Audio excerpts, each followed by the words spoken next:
کہ جس بندے کو اللہ تعالیٰ اپنے دین کے لیے استعمال کر لیں تو اس کی سعادت ہے، آپ پر کوئی احسان نہیں ہے۔ مگر ہمیں ایک بات بتائیں، ذرا میں اسی بات کو اردو میں کہہ رہا ہوں، کھول کر کہہ رہا ہوں کہ یہ مدرسوں میں پڑھنے اور پڑھانے والے جتنی تنخواہ پاتے ہیں یا مسجدوں کے امام جتنی تنخواہ پاتے ہیں، یہ تو کوئی راز نہیں ہے، سبھی کو پتہ ہے۔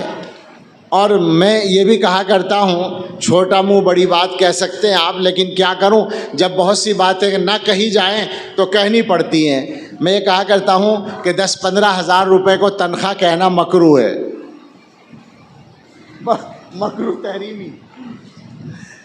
30,000 سے کم کو تنخواہ دینا، تنخواہ کہنا بالکل مناسب نہیں لگتا، یعنی 1,000 روپے روزانہ تو آدمی کو ملے، اس سے خرچہ چل سکتا ہے تھوڑا بہت مناسب انداز میں۔ تو جتنی تنخواہ مدرسوں اور مسجدوں میں ملتی ہے، اگر یہ لوگ یہ کام چھوڑ کر تجارت کریں یا کوئی اور کاروبار میں لگیں تو بتائیے اس سے زیادہ آمدنی ہو جائے گی یا نہیں؟ پکی بات ہے، اس سے زیادہ تو ہو ہی جائے گی، اس سے زیادہ تو مزدور کو مل جاتی ہے نا آج کل۔